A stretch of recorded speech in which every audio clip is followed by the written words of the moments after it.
Hello दोस्तों, आप सभी का स्वागत है आपके अपने यूट्यूब चैनल एसएम क्लासेस पे। आज हम लोग बीपीएससी और झारखंड सहायक आचार्य 68 के लिए करंट अफेयर्स समसामयिक जो आपके आने वाले एग्जामिनेशन में यहाँ से क्वेश्चन दिखेगा, तो आज हम लोग करंट अफेयर्स देखेंगे। चलिए हम लोग इसको स्टार्ट करते हैं। आपके एग्जामिनेशन में 2 से 3 क्वेश्चंस आने की संभावना यही से है। चलिए स्टार्ट करते हैं। प्रमुख नियुक्तियां पहले देखते हैं। प्रमुख नियुक्तियां में देखते हैं कि थल सेना के प्रमुख आर्मी के हेड कौन है? तो उपेंद्र द्विवेदी बने हैं। कौन बने हैं? उपेंद्र द्विवेदी आर्मी के चीफ हैं। फिर पूछे कि नौसेना नेवी के प्रमुख कौन नियुक्त हुए हैं? दिनेश कुमार त्रिपाठी जो है नौसेना के प्रमुख बने हैं। फिर पूछे IMF है, जिसको हम लोग इंटरनेशनल मॉनेटरी फंड बोलते हैं, जिसको हिंदी बोलते हैं अंतर्राष्ट्रीय मुद्रा कोष, जिसके हेड बने हैं क्रिस्टीना जॉर्जिवा। हम बात करते हैं IMF और एक डब्ल्यू बैंक, विश्व बैंक। IMF अंतर्राष्ट्रीय मुद्रा कोष और एक होता वर्ल्ड बैंक, जिसको हम लोग विश्व बैंक बोलते हैं। दोनों का हेडक्वार्टर वाशिंगटन DC में है, वाशिंगटन DC, और दोनों को जुड़वा संस्था कहते हैं। विश्व बैंक और आपका विश्व बैंक और अंतर्राष्ट्रीय मुद्रा कोष को जुड़वा संस्था कहते हैं। दोनों संस्था का जो जन्म होता है ब्रिटेन वुड्स सम्मेलन 1945 के तहत होता है। दोनों को जुड़वा संस्था कहते हैं। और दोनों का विश्व बैंक अंतर्राष्ट्रीय मुद्रा कोष का मुख्यालय कहाँ है? Washington DC। और IMF के हेड कौन बने हैं? Kristina Georgieva. IMF के हेड कौन बने हैं? Kristina Georgieva. तो कुछ के न्यूजीलैंड के प्रधानमंत्री PM कौन बने हैं? तो क्रिस्टोफर लक्सन न्यूजीलैंड के PM बने हैं। फिर पूछे आयरलैंड के PM कौन बने हैं? तो साइमन हैरिस जो है आयरलैंड के PM बने हैं। इजराइल के PM प्रधानमंत्री कौन है? तो बेंजामिन नेतन्याहू। विश्व का एकमात्र यहूदी देश कौन है? तो यही इजराइल है। इजराइल की राजधानी जेरूसलम। तो इजराइल के PM कौन है? पहले भी थे बेंजामिन नेतन्याहू। और बांग्लादेश के प्रधानमंत्री जो कि पहले भी थे लेकिन सूचना में रहा है, कौन है प्रधानमंत्री? शेख हसीना। इनके पिताजी का नाम था शेख मुजीब रहमान, जिनको बांग्लादेश के राष्ट्रीय इनको कहा जाता है, राष्ट्रपिता कहा जाता है। यही सरकारों को प्रीव्यू करके पीछे जाएगी, रिव्यू करके नीचे है ना, नीचे आ गया। हाँ आ गया, नहीं है वो तो पढ़ा लिया ना। सही तो आज समझ गए। देखिए इटली के प्रधानमंत्री बात करते हैं। इटली के प्रधानमंत्री कौन है? इटली के प्रधानमंत्री बात करें तो जॉर्जिया मेलोनी। इटली के प्रधानमंत्री जॉर्जिया मेलोनी। इटली भारत की तरह ही एक कृषि प्रधान देश है। इटली की राजधानी रोम है। इटली की राजधानी कहाँ है? रोम है, और इसका मुद्रा लीरा है। तो इटली के प्रधानमंत्री कौन है अभी? तो जॉर्जिया मेलोनी जो है इटली के प्रधानमंत्री हुए। बात करें ईरान, इटली नहीं, ईरान के पूर्व राष्ट्रपति कौन थे? इब्राहिम रईसी। ईरान के पूर्व राष्ट्रपति कौन हुए? इब्राहिम रईसी। अब बात करते हैं PIB के। PIB के प्रधान निदेशक कौन बने हैं? तो शेफाली बी शरण जो है आपका PIB का प्रधान निदेशक बने हैं। PIB का full form press information bureau. PIB का full form press information bureau जो है उसके हेड कौन बने हैं? अभी शेफाली बी शरण बने हैं।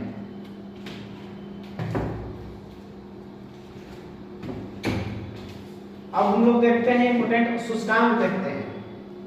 इंपोर्टेंट सूचकांक जो है वो कौन से सूचकांक पे इंडिया का रैंक क्या है 2024 में, जो कि इंपोर्टेंट है, क्वेश्चन यहाँ से आता है। जैसे मानव विकास सूचकांक, जिसको हम लोग HDI बोलते हैं, ह्यूमन डेवलपमेंट इंडेक्स, जिसमें भारत का स्थान 134वां है।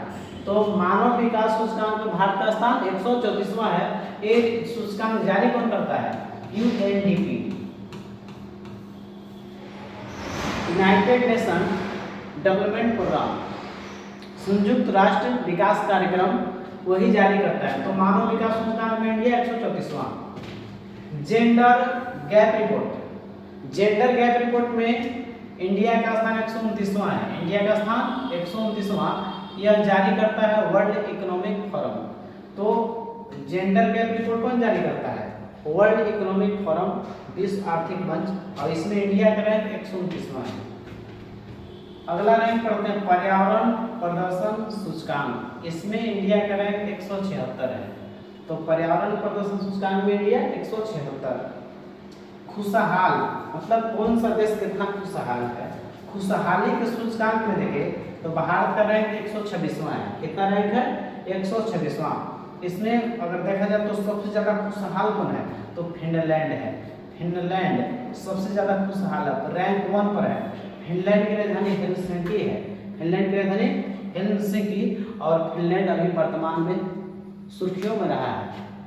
तो खुशहाली रिपोर्ट में इंडिया 126वां और फर्स्ट पर फिनलैंड है।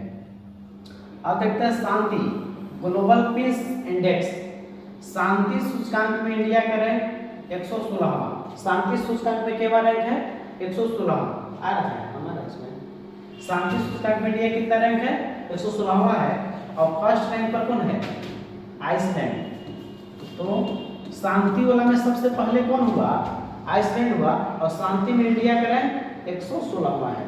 अब देखते हैं हम लोग है भूखमरी सूचकांक, इससे कौन सा देश कितना लोग भूख से मतलब पीड़ित है। तो भूखमरी सूचकांक इंडिया का जो रैंक है 111वां है। अब भ्रष्टाचार, जैसे कहाँ पे कितना करप्शन हो रहा है। और भ्रष्टाचार में बात करें तो भ्रष्टाचार में इंडिया का रैंक 93वां है। भ्रष्टाचार में रैंक इंडिया का 93वां।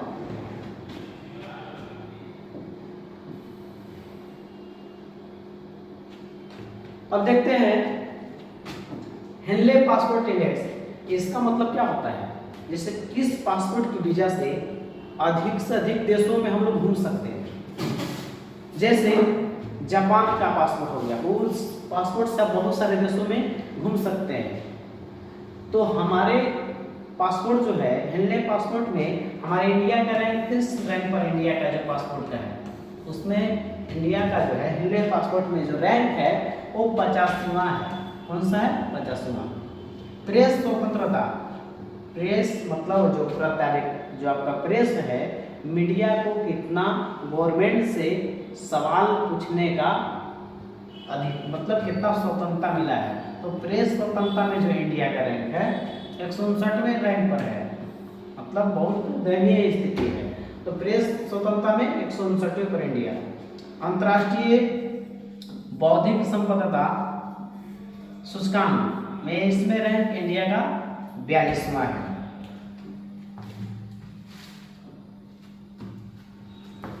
अब प्रमुख सम्मेलन के देखते हैं। प्रमुख सम्मेलन जो यहाँ से भी क्वेश्चन बन सकता है, जैसे G7 का जो 2024 में जो बैठक हुआ है 13 से 15 जून के बीच में बैठक हुआ है। ये जो बैठक हुआ है G7 का इटली में हुआ है। कहाँ हुआ है? इटली में। इसके मुख्य अतिथि कौन थे? इंडिया था। इंडिया के प्रधानमंत्री जो थे नरेंद्र मोदी वहां पे भारत का प्रतिनिधित्व कर रहे थे। तो G7 में मुख्य अतिथि इंडिया था, उसके प्रतिनिधित्व कर रहा था भारत। उसका कौन थे गए थे? तो नरेंद्र मोदी जी गए थे। अब पूछा कि 2025 में G7 की बैठक कहाँ होगी? तो 2025 में जो है बैठक जो है वो कनाडा में होगा। G7 की 2025 में बैठक कनाडा में, 24 वाला इटली में हो गया है और 25 वाला कनाडा में होगा। G20 शिखर सम्मेलन की बैठक कहाँ होगा? तो आपका ब्राजील। G20 Brazil. ब्रिक्स का बैठक रूस में, 2024 की बात कर रहे हैं। एससीओ का जो है बैठक कहाँ होगा? कजाकिस्तान। और सांस्कृतिक पर्यटन राजधानी कहाँ घोषित किया है एससीओ ने? अलमाटी को। तो एससीओ कहाँ पे बैठक हुआ? कजाकिस्तान। और सांस्कृतिक पर्यटन राजधानी अलमाटी को घोषित किया है। आर्टिफिशियल शिखर सम्मेलन भारत में होगा। एआई शिखर सम्मेलन कहाँ होगा? भारत में। कोप कॉन्फ्रेंस ऑफ पार्टी, कोप 28 का बैठक जो होगा यूएई में होगा। कहाँ होगा? यूएई में।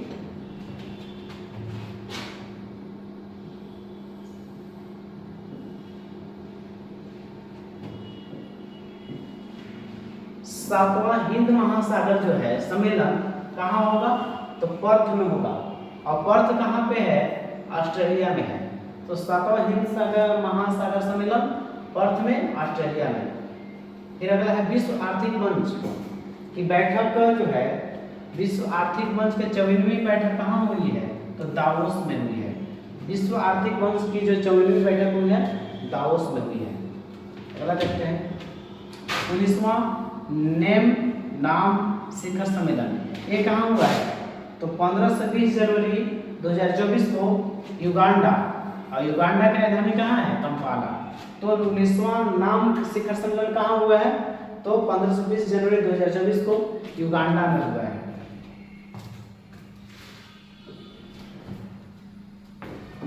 अब आते हैं एक नजर देखते हम लोग 18वीं लोकसभा चुनाव 2024 संपन्न हो चुका है। इससे भी आने की क्वेश्चन संभावना है। तो 18वीं लोकसभा कुल कितने चरण में चुनाव हुए?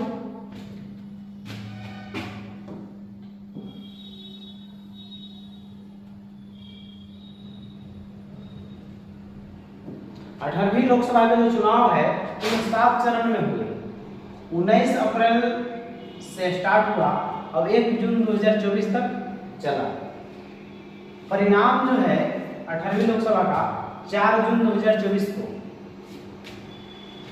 अब पूछा है कि सबसे ज्यादा नोटा जो है वोट कहाँ पड़ा? तो सबसे ज्यादा नोटा वोट जो पड़ा इंदौर। इंदौर कहाँ है? एमपी में है। यहाँ पे 2 लाख वोट नोटा पड़ा। तो पूछे कि सबसे ज्यादा नोटा वोट कहाँ पे पड़ा? तो आपका आंसर होगा इंदौर। अब पूछा जाएगा कि 18वीं लोकसभा में सबसे बड़ी पार्टी कौन आई? सबसे ज्यादा सीट कौन जीता? बीजेपी। बीजेपी के बाद कांग्रेस, और कांग्रेस के बाद सपा। ये 3 प्रशिष्ट पार्टियां हैं जो सबसे ज्यादा सीट लोकसभा में लाई है। सबसे ज्यादा बीजेपी के पास। सबसे ज्यादा नोटा वोट कहाँ पड़ा? इंदौर में। 18वीं लोकसभा के प्रोटेम स्पीकर कौन बने? तो 18वीं लोकसभा के जो प्रोटेम स्पीकर बने वो भर्तृहरि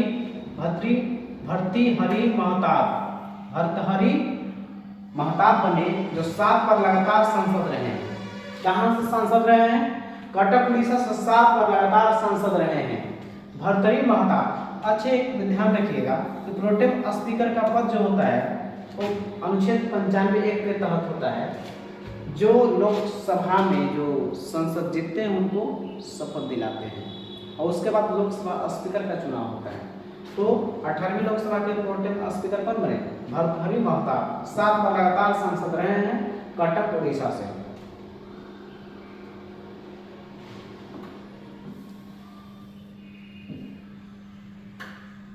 अब देखते हैं 18वीं लोकसभा के स्पीकर कौन बने। 18वीं लोकसभा के लोकसभा अध्यक्ष कौन बने हैं? उनका नाम ओम बिरला, जो कि 17वीं लोकसभा के भी लोकसभा अध्यक्ष कौन थे? ओम बिरला ही थे। ओम बिरला कहाँ से सांसद हैं? कोटा बूंदी राजस्थान से। कोटा बूंदी राजस्थान से लोकसभा के मेंबर हैं। तो 18वीं लोकसभा के भी पुनः स्पीकर कौन चुने गए? ओम बिरला। अब क्वेश्चन बनता है कि लोकसभा के प्रथम लोकसभा अध्यक्ष कौन थे? तो उनका नाम था गणेश वासुदेव मावलंकर। जीवी मावलंकर लोकसभा के प्रथम अध्यक्ष थे, जिनको संसद का जनक कहा जाता है। अब जानते हैं चुनाव आयोग के बारे में। ECI election commission of India, article अनुच्छेद 324 से 329 तक चर्चा इसका है। चुनाव आयोग का जो स्थापना हुआ है 25 जनवरी 1950 को। 25 जनवरी 1950 को राष्ट्रीय चुनाव आयोग की स्थापना हुई है। तो 25 जनवरी को हुआ है, इसलिए राष्ट्रीय मतदाता दिवस 25 जनवरी को मनाते हैं। 25 जनवरी को राष्ट्रीय मतदाता दिवस। अब स्थापना 25 जनवरी 1950 चुनाव आयोग का। मुख्य चुनाव आयुक्त अभी कौन है, पूछा जा सकता है क्वेश्चन। चुनाव आयुक्त के अभी वर्तमान में कौन इसका चुनाव मुख्य चुनाव आयुक्त है, तो राजीव कुमार मुख्य चुनाव आयुक्त है। और अन्य आयुक्त हैं, कुल इसमें 3 को होते हैं, जिसमें एक मुख्य आयुक्त हो गए, मुख्य चुनाव आयुक्त राजीव कुमार, और 2 और आयुक्त होता है जिनका नाम है सुखबीर सिंह संधू और एक है ज्ञानेश कुमार। लेकिन आपसे मेन है चुनाव आयोग का मुख्य चुनाव आयुक्त कौन है, तो आपका राजीव कुमार।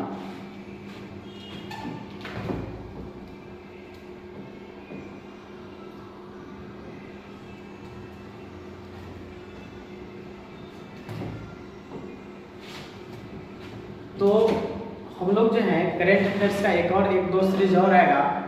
आप इस वीडियो को 1 से 2 बार देख लीजिएगा, तो आपको इससे जो है जो भी क्वेश्चन आएगा आपको एग्जाम्स में पकड़ सकते हैं आप वीडियो अच्छा लगा होगा तो आप दोस्तों के बीच में शेयर कीजिएगा, लाइक कीजिएगा, सब्सक्राइब कीजिएगा। मिलते हैं नेक्स्ट वीडियो में, तब तक मस्त रहिए।